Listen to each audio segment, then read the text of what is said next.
महिलाएं hot topic कह लीजिए, कूल टॉपिक कह लीजिए या सेंसिटिव टॉपिक कह लीजिए, तमाम देश में, तमाम दुनिया में महिलाएं बहुत ही सेंसिटिव मुद्दा है और इन पर तमाम तरह के शोध हो रहे हैं, तमाम तरह से महिलाएं आगे आ रही हैं, काम भी कर रही हैं, लेकिन लगातार एक बहस की स्थिति बनी हुई है कि जिसे हम फेमिनिज्म कह रहे हैं, जिसे हम नारीवाद कह रहे हैं, उसका भारत में स्वरूप क्या है। जो देश जातियों में, धर्म में, संप्रदाय में बटा हुआ है, वहाँ यह देखने वाली बात है कि यहाँ महिलाओं की स्थिति क्या है और कितनी अच्छी है। जो आगे बढ़ रही हैं, जो आगे निकल रही हैं, जो समाज के साथ कदम से कदम मिला करके, कंधे से कंधा मिला करके काम कर रही हैं, उनकी भी स्थिति को देखने वाली बात है। और जो घर में रह रही हैं, जो परिवार संभाल रही हैं, उनकी भी स्थिति को देखने वाली बात है। आज हमारे साथ बामसेफ की राष्ट्रीय उपाध्यक्ष मनीषा बांगर जी हैं। हम इनसे बात करेंगे और तमाम मुद्दों पे बात करेंगे, चाहे वो पॉलिटिक्स हो गया, चाहे वो महिलाओं की स्थिति हो गई, समाज के तमाम जो आज जिस तरह से सरकार के आने के बाद, जिस तरह से भाजपा की सरकार आई है और देश में जो माहौल बना है, चाहे वो सांप्रदायिकता का माहौल बना है, चाहे वो महिलाओं को लेकर के रेप की स्थिति बनी, चाहे एंटी रोमियो स्क्वाड बना, अभी आज की रात जो जीएसटी लागू हुआ, इन तमाम चीज़ों का हमारे आम जनमानस पे क्या प्रभाव पड़ता है या क्या आने वाले समय में प्रभाव पड़ेगा या क्या प्रभाव पड़ रहा है, इन तमाम मुद्दों पे हम मनीषा जी से बात करेंगे। सबसे पहले तो मनीषा जी, आपका स्वागत है। मेरा सबसे पहला जो सवाल, आपने तमाम तरह के इंटरव्यू दिए हैं, तमाम तरह के लोगों से बात की है, लेकिन अभी तक मैंने मनीषा के मनीषा बनने की प्रक्रिया को नहीं सुना है। तो मैं चाहूँगी कि मेरे दर्शकों को ये बता दें कि आज मनीषा अगर इतनी सुदृढ़ हैं तो वो क्यों है, उसके पीछे की सबसे खास वजह क्या है? सबसे ख़ास वजह तो जो हमारे महानायक और महानायिकाओं का जो आंदोलन रहा है, जिसमें कि सबसे ऊपर मैं ज्योतिराव फुले और सावित्री बाई को और बुद्धा को, गुरु नानक जो है वो, और डॉक्टर आम्बेडकर मॉडर्न टाइम्स में, इसके अलावा नारायण गुरु साउथ में, पेरियार रामासामी और ललई सिंह यादव जी, और ऐसे कई सारे लोग हैं। महाराष्ट्र में, खासकर जो महाराष्ट्र मानी जाती है क्रांतिकारी भूमि है, वहाँ पर बहुत सारे सामाजिक आंदोलन में जो लोग हैं,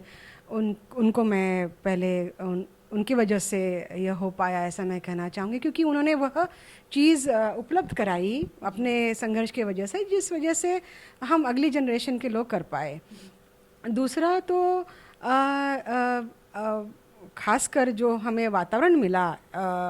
इन महापुरुषों के जो तब्दीलियां इन्होंने लाई, खासकर संविधान के रूप में, उस संविधान की भले ही वो पूरी तरह से लागू नहीं हुआ, लेकिन जितना भी लागू हुआ, महिलाओं को उसमें जितना प्रावधान मिला, उससे जो उन्नति हुई, वह एक दूसरा कारण है।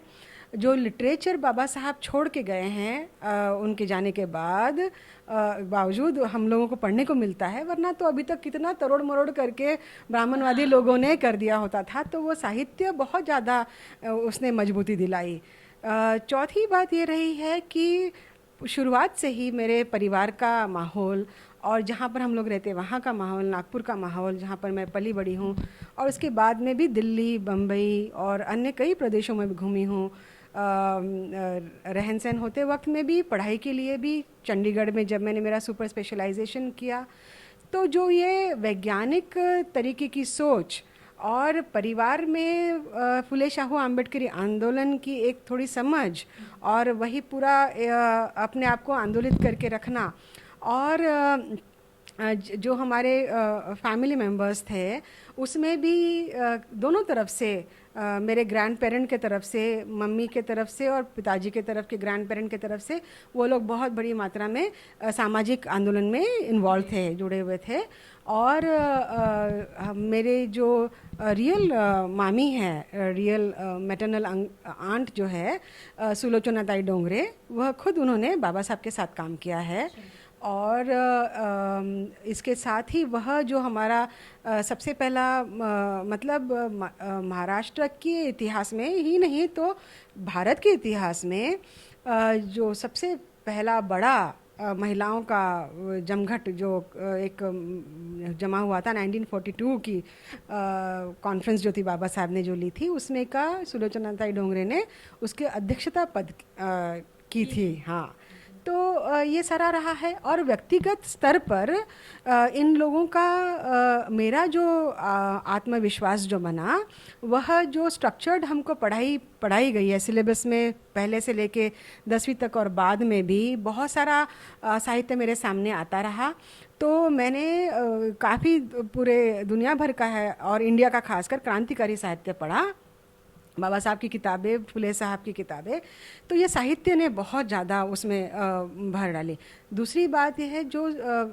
जीवन को व्यतीत करने का एक जो पैमाना हमने वैज्ञानिक सुचारू रूप से किया, और ब्राह्मणवादी संस्कृति में जो पूजा पाठ, व्रत रखने का, उपवास वगैरह करने का, और हर चीज़ को एक ब्राह्मणिकल सोच और ब्राह्मण के वजह से अपने लाइफ को अंकित करने का मैंने कभी माना ही नहीं, उसको होने ही नहीं दिया। मतलब चाहे पढ़ाई, चाहे परीक्षा हो, तो कोई कैसे कि स्टूडेंट्स लोग या आज कलर का कुर्ता मैंने पहना तो मेरा टेस्ट अच्छा जाएगा, कोई आज मैंने कोई पक्षी देख लिया या किसी का मुंह देख लिया या आज कुछ खा लिया या किसी ने पहन लिया, लड़ाई हो गई, अभी टोक दिया किसी। मतलब आप देखेंगे कि हमारी ज़िंदगी को मरने से मतलब जीने से लेके मरने तक एवरी इसमें जिस तरह से ब्राह्मणवादी एक कैमरा लगा रहता है, और वो डिसाइड भी करता है हमारे लिए और बताता भी है कि तुमने क्या करना चाहिए क्या नहीं। तो इन चीज़ों से दूर होने की वजह से मेरे पास बहुत समय था, मैं किसी मेंटल ब्लॉकेजेस में नहीं थी, कोई इनिबिशंस नहीं, कोई रुकावटें नहीं, और मानसिक बंधन ही और मानसिक रुकावटें ही इंसान को सबसे ज़्यादा रोकती हैं, और डर नहीं। हाँ, तो डर नहीं होने की वजह से ये तो सारा ब्राह्मणवादी कल्चर तो सारा डर बिठाता है, और महिलाओं को पुरुषों के अपेक्षा में, और महिलाओं को उच्चवर्णीय की अपेक्षा में, और उच्चवर्णीय मतलब उनके ऊपर वाली कास्ट और जो प्रगल्भ लोग हैं उनकी अपेक्षा में हमेशा ही भावना ही मेंटेन करवाने के लिए कराता है। तो इन सब चीज़ों से दूर होने की वजह से और उसको नकारने की वजह से हर स्टेप पे मैंने ब्राह्मणवादी कल्चर को और सारी मान्यता को नकारा और उनको रिजेक्ट किया, और इस वजह से मैं हो पाई जो मैं हूँ आज। इसीलिए ये सवाल ज़रूरी था, क्योंकि जब हम एक महिला से बात कर रहे हो, और ख़ासकर जो तमाम दुनिया, सिर्फ भारत में ही नहीं, जो विदेशों में भी जा करके तमाम तरह की चीज़ों को, तमाम तरह की भ्रांतियों को तोड़ रही हैं, तो ये ज़रूरी हो जाता है फिर उनसे पूछना कि मनीषा क्यों है। दूसरी एक जो बहुत इम्पॉर्टेंट बात जो मैं आपसे बहुत लंबे समय से करना भी चाह रही थी, कि अभी हमारे यहाँ फेमिनिज़म का एक बहुत बड़ा कल्चर डेवलप हुआ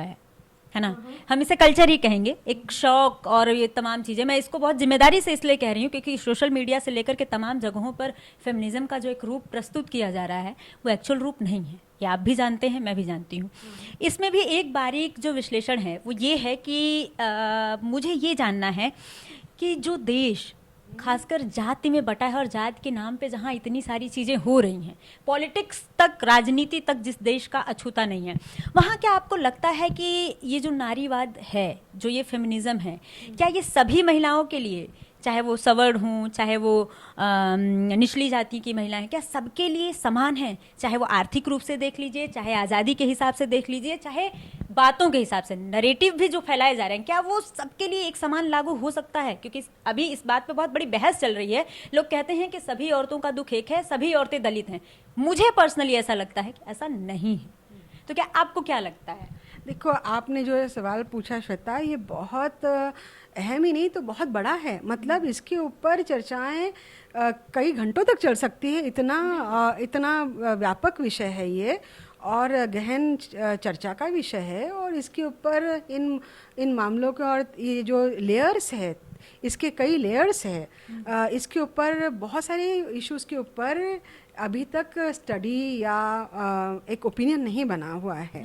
कि और मतलब अभी ये चीज़ें उभरने लगी है। जैसे जैसे बहुजन महिलाओं की पार्टिसिपेशन सामाजिक स्तर पे, पॉलिटिकल स्तर पे, और एक तो सबसे महत्वपूर्ण शिक्षा के स्तर पर होने लगी है, तो वो आकर एक व्यवस्था को चैलेंज कर रही है, वो व्यवस्था से पूछ रही है। अभी चैलेंज करने की पोजीशन में है नहीं दरअसल, मगर फिर भी जहाँ जहाँ पॉसिबल हो वो प्रश्न पूछ रही है। तो वो उन चीज़ों को, अगर इन चीज़ों को अभी तक हमारे नैरेटिव में या डिस्कशन में अभी तक पोजीशन नहीं मिली है, जगह नहीं मिली है, तो ये बहुत सारे अनरावल्ड और अनओपन्ड एरियाज़ है, इसको अनपैक करना ज़रूरी है, ऐसा मुझे लगता है। अगर हम लोग शुरुआत से जैसे तुम्हारे क्वेश्चंस आए हैं, सवाल आए हैं, उसमें से सबसे पहले अगर मैं उत्तर देना चाहूँगी तो वो है कि क्या है ये फेमिनिज्म, भारत का जो हो रहा है फेमिनिज्म है, इस तरह का है। तो देखना आप कि जैसे पाश्चिमात्य देशों में महिलाओं का आंदोलन चला, और महिलाओं का आंदोलन वह अपने हक और अधिकार के लिए महिलाओं ने ही चलाया, और उसके लिए उनको लड़ना पड़ा, उन कई लोगों ने अपनी जानें दी। उसके भी पहले के ईरा में आप जाते हैं तो ब्रिटिशर्स के टाइम में, और सारा यूरोप और कुछ भाग ऑफ अमेरिका का भी भाग, उसमें कई महिलाओं को, खासकर जो फ्री थिंकर्स महिलाएं थी, उनको जिंदा भी जलाया गया। फ्री थिंक करने वाली महिलाएं थी। तो ऐसा एक, अभी हमारे पास समय नहीं है, वरना एक पूरा इतिहास है महिलाओं के स्ट्रगल का। उनको वो स्ट्रगल के में से गए बगैर उनको अपने हक और अधिकार नहीं मिले, उनको वोट देने का अधिकार भी नहीं मिला था। तो फिर हमको ये सोचना चाहिए, जो आज का एक तबका फेमिनिज्म जो वेस्टर्न कंट्रीज़ में हुआ था, उसको पूरी की पूरी तरह से यहीं पर लागू करवाना चाहता है या लागू करता है। ये वर्ड भी फेमिनिज्म का वहीं से आया है। हाँ, तो क्या ये कॉपी है? और कॉपी है ये तो आरएसएस वाले भी कहते हैं कि ये वहाँ का फेमिनिज्म कॉपी कर रहे हैं इनका कुछ। तो हमारा सवाल आरएसएस के सवाल के जैसा नहीं है। हमारा सवाल और भी ज़्यादा क्रांतिकारी और भी ज़्यादा रैडिकल है। वो किस तरह से कि उन्होंने वहाँ पर इतना स्ट्रगल और संघर्ष किया, उसके बाद उनको वोट देने का अधिकार ही सारे अधिकार नहीं है, उसमें उनको बोलने का अधिकार, उनमें उनकी बात करने का अधिकार। हाँ, नहीं, ये तो है, हाँ, ये सारा कुछ था ही। लेकिन सबसे मेन मतलब क्या उनको इंसान समझा गया, इंसान समझने का अधिकार। क्या वो पहले महिला है कि पहले वो इंसान है, यहाँ से शुरुआत होती है। फिर उसका निर्णय लेने का अधिकार। तो धीरे धीरे आप देखेंगे कि भले ही 14वीं सदी में, 15वीं सदी में ये चीज़ें थी कि वहाँ पर फ्री थिंकर महिलाओं के ऊपर बहुत अत्याचार होते थे, लेकिन वो समाज उसमें से उभर के निकल के बाहर आया, और आज वो निर्णायक स्थिति में है वहाँ की महिलाएं। वहाँ पर सिर्फ एक प्रेसिडेंट या एक प्राइम मिनिस्टर सबको रिप्रेजेंट नहीं करती है, और एक शो पीस करके दिखा दिया कि ये तो हमारी प्राइम मिनिस्टर हुई है, इसका मतलब आप समझ लीजिए कि सारी महिलाओं का कल्याण हो गया। तो ये वहाँ नहीं होता। वहाँ पर हर महिला के हाथ में कुछ हक और अधिकार है, और वो लागू करवाने के लिए, बोलने के लिए वहाँ पर हमारी महिलाओं से ज़्यादा सक्षम है, और वहाँ की सोसाइटी भी उसके लिए अवेयर है। और इसी वजह से जो इतना ज़्यादा घृणा और इतनी ज़्यादा जातियाँ और जितना ज़्यादा क्राइम और महिलाओं का शोषण, जो कि आज भारत पूरे देश में उच्च स्थान पर है, तो ये बात है कि वह ज़्यादा सक्षम है महिलाएं। ये जो कॉपी हुआ है, इस सिर्फ एक संदर्भ में भी कॉपी हुआ है। फेमिनिज्म तो इन्होंने कॉपी कर लिया, हाँ। उसके पहले मैं ये बताना चाहूँगी कि क्या अहम मुद्दा ये है, सवाल है, क्या भारत की महिलाओं को ऐसे संघर्ष के थ्रू जाना पड़ा? क्या उसके मार्ग से वो गई? यहाँ की महिलाओं को नहीं जाना पड़ा। वो कभी अपने हक और अधिकार के लिए रास्ते पे नहीं उतरी, या वोट मांगने के अधिकार के लिए नहीं उतरी। इंडिविजुअल तो नहीं ही उतरी है, बाय ग्रुप भी नहीं उतरी। कोई भी ऐसा कोई महिलाओं का अलग से आंदोलन नहीं रहा है कि जिस वजह से उनको एक एक करके अधिकार मिलते गए, और फिर आज उनका एक सशस्त्र आंदोलन हुआ है या एक यूनिफाइड आंदोलन हुआ है, जिसको कि हम फेमिनिज्म, भारतीय फेमिनिज्म के नाम से माने। ऐसा नहीं हुआ है। यहाँ पर जो भी हक और अधिकार महिलाओं को मिले हैं, वह उसके लिए बहुजन पुरुषों ने, जिन्होंने ब्राह्मणवादी संस्कृति के खिलाफ लड़ाई लड़ी, और जिन्होंने जात को नकारा और ब्राह्मणवादी पूरे सिस्टम को नकारा, उसमें से जो महिलाओं का उसमें से कल्याण हो गया, वहीं से कल्याण हुआ। तो आप देखेंगे कि बुद्धा से लेकर तो संत तुकाराम से लेकर तो गुरु नानक ने, जिन्होंने भी ब्राह्मणवादी ढांचे को ललकारा और उसके खिलाफ बगावत करी, उनके लिए अनिवार्य हो गया और उन्होंने किया।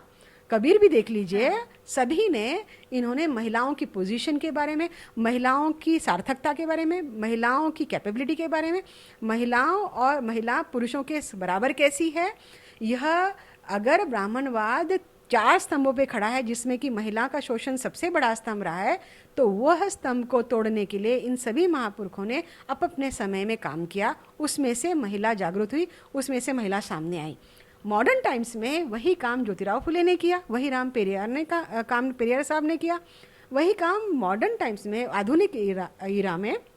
डॉक्टर आम्बेडकर ने किया। तो इन आंदोलनों में से तो कि इसका मतलब क्या है कि अगर इस देश में महिला या फेमिनिज्म अगर कुछ है या पनप पाया है या उभर के आया है, यह ब्राह्मणवादी पुरुषों ने या ब्राह्मणवादी समाज को सपोर्ट करने वाले लोगों के काम की वजह से नहीं आया है। ये क्रिटिक और ये डिस्कोर्स और ये नैरेटिव जो गया है, यह बहुजन आंदोलन जो चले हैं या बहुजनों के आंदोलन जो चले हैं, मूल निवासी बहुजन के लोगों के आंदोलन चले हैं, चाहे वो सामाजिक हो चाहे धार्मिक हो, उसमें से हुई ये जागृति और ये इनको अपने हक का अधिकार, जो कि हमको आखिरी उसकी जो कड़ी मिलती है वो संविधान में आकर वहाँ पर ख़त्म होती है या हमारे सामने रहती है। तो इनका कोई अलग से ये नहीं रहा। तो फिर हुआ क्या,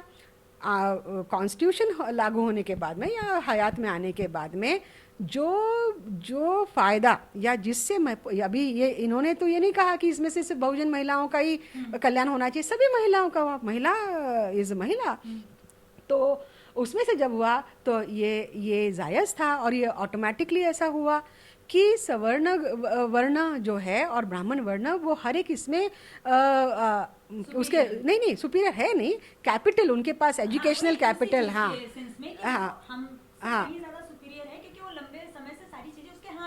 नहीं, फिर से मैं इसको मॉडिफाई करना चाहूँगी, वो सुपीरियर नहीं है, उन्होंने शोषण करके अपने पास ज़्यादा कैपिटल एक्सट्रैक्ट करके रखा और वह ताकत और वो रिसोर्सेज काबिज करके फिर हमको लगातार दबाने की वो ख़त्म नहीं करी। इस वजह से उनके हाथ में सत्ता होने के वजह से उनके साथ में जुड़ी हुई महिलाएं, चाहे वो परिवार से जुड़ी हो, चाहे वो और संबंध से जुड़ी हो, चाहे शैक्षणिक स्तर से जुड़ी हो, इन लोगों को सबसे ज़्यादा फ़ायदा हुआ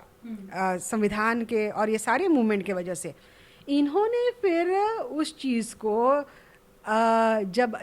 एनालाइज करा तब फिर इन्होंने उसको फेमिनिज्म का नाम दिया, लेकिन ये इनकी लड़ाई थी नहीं, ये सवर्ण महिलाओं की लड़ाई नहीं थी। और उसके बाद में फिर क्या हुआ कि ये सारा डिस्कोर्स और सारा पुरुषत्वाक संस्कृति, पैट्रियार्की को क्वेश्चन करने का जो ठेका या क्वेश्चन करने की जो तंत्र और सारा मैकेनिज्म इन्होंने अपने पास रखा और इनके पास ही रहा वो, क्योंकि पढ़ी लिखी यही थी, लाइक ऑल दैट स्टफ। तो वह करने के बाद में इनके पास वो रहा और वहाँ से फेमिनिज्म का उन्होंने उस तरह से फिर ज़्यादातर एकेडेमिया में हुआ, एकेडमिक्स एरिया में, कॉलेजेस यूनिवर्सिटीज़ में हुआ, तो फिर आर्टिकल्स लिखना, ये करना वो करना, और उसको उन्होंने फिर बताया कि यह फेमिनिज्म है। तो पैट्रियार्की को ये क्वेश्चन करते हैं, लेकिन यह जात को क्वेश्चन नहीं करते, कास्ट सिस्टम को क्वेश्चन नहीं किया इन्होंने। तो ये इसीलिए इन्होंने वेज को क्वेश्चन किया कि भाई हमको इतनी आमदनी मिलनी चाहिए, अगर पुरुषों को इतनी आमदनी है तो कम्युनिस्टों ने किया। उच्च वर्णीय महिलाओं ने घर के क्षेत्र में उनका किस तरह से दमन और प्रताड़न होता है उसको क्वेश्चन किया, पैट्रियार्की को क्वेश्चन किया।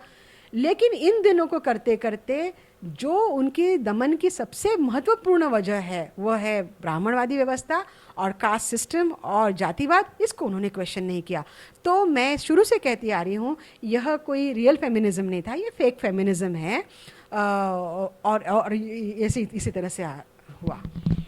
एक जो सबसे इम्पोर्टेंट सवाल जो तमाम तरह के लोगों से मिलते वक्त मैं जो महसूस कर रही हूँ या मैं लोगों को लिखते पढ़ते बोलते देख रही हूँ,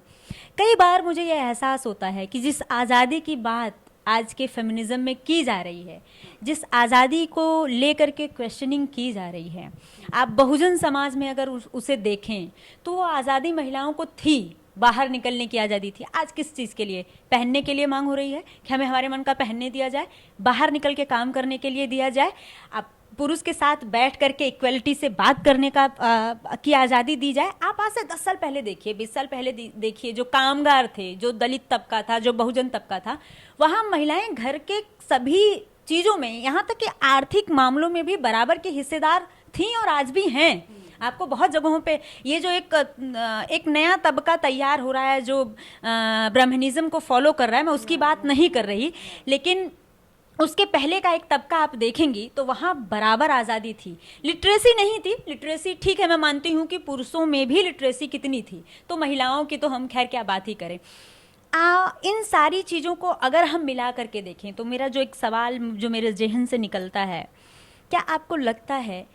कि बराबरी की बात करें, हक की बात करें और तमाम चीज़ों की बात करें तो सवर्ण महिलाओं से कहीं ज़्यादा आगे दलित महिलाएं रही हैं, एक एरा में जाकर के बात करें तो? देखो, सबसे पहले श्वेता, मैं तो आपको बताना चाहूँगी कि ये जो शब्द है दलित, मैं इसको सब्सक्राइब नहीं करती हूँ। दलित मतलब जनरली शेड्यूल कास्टों के लिए माना जाता है। तो कॉन्स्टिट्यूशनल टर्म है शेड्यूल कास्ट, हम उसको मानते हैं। और दरअसल हुआ क्या है कि शेड्यूल कास्ट महिलाएं हो या शेड्यूल ट्राइब की महिलाएं हो या ओबीसी महिलाएं जो शूद्र अति शूद्र पूरे इसमें आती हुई हैं, तो जिस तरह से आंदोलन की का नैरेटिव और एक तरह से एक जोश और उसका संदर्भ, उसकी संस्कृति, उसमें निकलने वाली सोच और उसका साहित्य, जो जिस तरह से मैंने पहले वाले प्रश्न में कहा कि वो आई है फुले शाहू आम्बेडकरी आंदोलन में से, बहुजन आंदोलन में से आई हुई है, तो वही देखेंगे कि आप नारायण गुरु अगर वहाँ पर वो आंदोलन चलाते, बहुजन आंदोलन था वो, तो वो चलाते हैं तो ये या फिर पेरियार रामास्वामी चलाते हैं या उसके पहले के जो आंदोलन हुए हैं, तो ये पूरे भारत देश में, मैं 1950 की बात तो करूँगी, उसके पहले की बात पहले 1-2 मिनट में कर लेती हूँ कि नानगेली को ले लीजिए आप, या आप सावित्रीबाई फुले को ले लीजिए और रमाबाई को ले लीजिए, और यहाँ पर जो नॉर्थ में कई सारे आंदोलन हुए, तेलंगाना में कई सारे आंदोलन हुए हैं, आप वहाँ पर एंटी लिकर आंदोलन ले लीजिए, लैंड ग्रैबिंग के खिलाफ जो आंदोलन हुए हैं, ये कब से बोल रही हूँ मैं, 1912 से बोल रही हूँ। बाबा साहब के साथ में जो महिलाएं जुड़ी हुई थी वो आंदोलन में देख लीजिए, या फिर नारायण गुरु के समय में, उनके पहले भी जो नायर लोगों के का जो रूल चलता था वहाँ पर, और ब्राह्मणों का कि अपने स्तनों को ढाक सकते, हाँ, तो वो सारे आंदोलन बहुजन महिलाओं ने चलाए, अछूद्र अतिशूद्र महिलाओं ने चलाए हुए हैं। तो यहाँ का जो फेमिनिज्म है, भारत में का जो फेमिनिज्म है, एक तो वो फेमिनिज्म रहा है जिसने सही फेमिनिज्म जो है, सवर्ण महिलाओं का फेमिनिज्म नहीं, मैं तो कहूँगी कि मातृसत्ताक संस्कृति, मैं इसको फेमिनिज्म नहीं कहना चाहूँगी, मातृसत्ताक स्ट्रगल, मातृसत्ताक संस्कृति को स्थापित करने का संघर्ष, ये जो संघर्ष रहा है, ये हमेशा शूद्र अतिशूद्र महिलाओं ने चलाया है। और इसमें बहुत ज़्यादा सहायक शूद्र अतिशूद्र पुरुषों ने किया है, या तो वो उसका भाग रही है, पुरुषों के आंदोलन का भाग रही है, या खुद उन्होंने चलाया है। लेकिन ये सारा मामला इधर ही हुआ है, सवर्ण कैंप में इस मामले को भ्रमित करने का काम हुआ है, वो काम यहाँ पर है। क्यों? क्योंकि सवर्ण उच्च वर्णीय में, जो आप मुझे पूछ रही थी कि किस तरह का है ये फेमिनिज्म भारत का, ये भारत का फेमिनिज्म, सो कॉल्ड जो सवर्ण फेमिनिज्म है, इन्होंने न वो जो सारा संस्कृति और साहित्य है ये पूरे स्ट्रगल का, इसके ऊपर उन्होंने कभी विश्वास नहीं किया, इसका प्रचार प्रसार नहीं किया, इसके ऊपर किताबें नहीं लिखी, इसके ऊपर इन्होंने आर्टिकल्स नहीं लिखे, इसके ऊपर इन्होंने लोगों के बीच में बताया नहीं। उसमें वह सिर्फ उन्होंने क्या और ये किया कि यह इन्होंने इतना दबाया कि एक तरफ से ये दबाया, दूसरी तरफ से जात और जातिवाद में से ही ये किस तरह से शोषण होता है ये कभी नहीं बताया। भारत का जो महिला का प्रताड़न है वो यूनिक है, पूरे दुनिया भर में क्लास की वजह से अगर होता है या पैट्रियार्की की वजह से होता है, भारत का जो है महिला का शोषण वो 3 टायर है, और वो जो सबसे जो निगलेक्टेड टायर है वो है जातिवाद का। तो यहाँ पर पैट्रियार्की की वजह से होता है, यहाँ पर क्लास मतलब क्योंकि ये महिलाएं गरीब है इस वजह से, और सबसे महत्वपूर्ण वजह है कि वह कास्ट में उनको कम, जिस तरह से उनकी कास्ट रहेगी, अगर वो ओबीसी है, अगर वो सवर्ण है, तो उसका प्रताड़न शेड्यूल कास्ट वाली से कम रहेगा। तो जैसे वो जो सीढ़ी है वो उसी की तरफ वैसी की वैसी कॉपी पेस्ट हो जाती है इधर। हाँ, तो यह इन्हें इस चीज़ को उजागर नहीं करा, तो यह उजागर नहीं करा, इसीलिए फिर शेड्यूल कास्ट महिलाओं ने कहा कि ये क्या माजरा चल रहा है, ये व्हाट्स हैपनिंग ओवर हियर, क्या हो क्या रहा है। मतलब हमारा प्रताड़न महिलाओं के बीच में भी जो निग्लेक्ट, जो उपेक्षा, जो जिस तरह से कास्ट डिस्क्रिमिनेशन आप हमारे साथ कर रहे हैं, अगर तो महिलाएं सभी एक जैसी थी तो महिलाएं सभी की सभी दबी रहनी चाहिए। जब आप आंकड़े देखते हैं, जब आप डेटा सर्वे देखते हैं, तो उच्च वर्ग की महिलाओं की स्थिति बहुत बेहतरीन है इन महिलाओं की अपेक्षा में। तो ये जब सब सारा पुट्ठा सामने, लिखा पुट्ठा सामने आता है, सारा कुछ आता है, तभी फिर शेड्यूल कास्ट महिलाओं ने अपना आंदोलन खुद पर खुद चलाने की कोशिश की, अब आज भी चला रही है। उसको उन्होंने दलित फेमिनिज्म का नाम दिया है।